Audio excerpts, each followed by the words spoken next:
4 वर्षापासून धम्ममंगलम ग्रुपला जॉईन आहे आणि दीपक सरांचे मी खूप खूप खूप खूप आभारी आहे. तसेच त्यांचे टीमचे सुद्धा मी खूप खूप आभारी आहे. तर दीपक सरांनी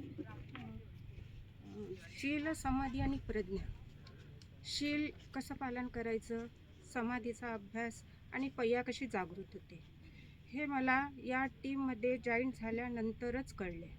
आणि तो जो काळ होता सुरुवातीचा, तो काळ करोनाचा होता आणि त्या काळामध्ये आम्ही खूप मेहनत घेतली होती आणि अभ्यास करत होते आणि खूप धम्म माहीत झाला, म्हणजे ओरिजिनल धम्म माहीत झाला.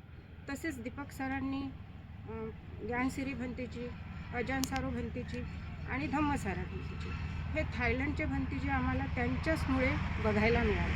आणि दीपक सर सांगतात की एक सेकंद जर तुम्ही अशा धम्मगुरूंना भेटले किंवा त्यांना डोळ्यांना पाहिले तर 1000 वर्षे तुमचे डोळे राहतील तुम्हाला, तुम्ही आंधळे होणार नाही. आणि डोळे म्हणजे हे जागृतपणाचं आणि प्रज्ञेचं लक्षण आहे. आणि हे त्यांचे एक एक वाक्य इतके सुंदर आहेत की तुम्ही नेहमी माइंडफुलनेस राहा, जागृतपणेने सगळं कामं करा. आणि ह्या गोष्टी हळूहळू छोट्या छोट्या गोष्टी सगळ्या आम्हाला शिकायला मिळाल्या.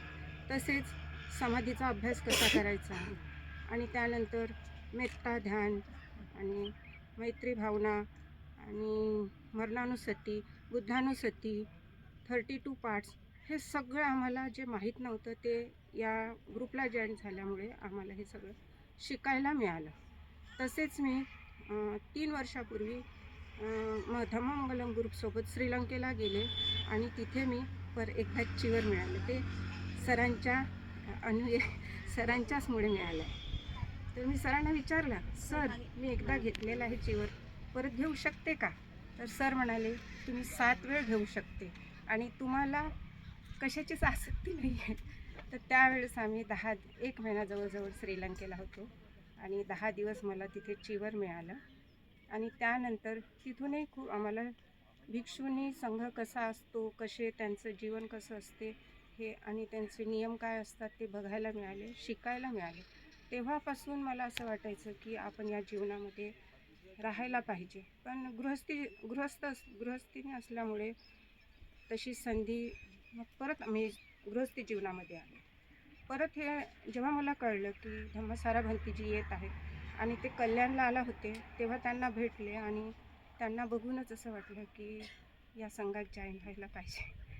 तर साधू साधू. हां, त्यानंतर मग जेव्हा कळलं की धम्मसारा भंतीजी येत आहे, तर मी लगेच नाव दिलं की चला ते हे शा सयालीस हे घेणार आहेत, शिबिर घेणार आहेत श्यामनेरीचं. तर मी त्या ग्रुपला जॉईन झाले आणि मी माझं नावसुद्धा दिले.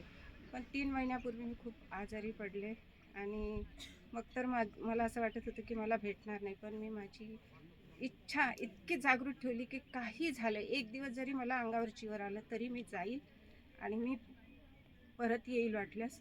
पण मी जाऊन दर्शन घेऊन दान करून वापस येईल. पण इथे आल्यानंतर आज 7 दिवस होत आहेत मला.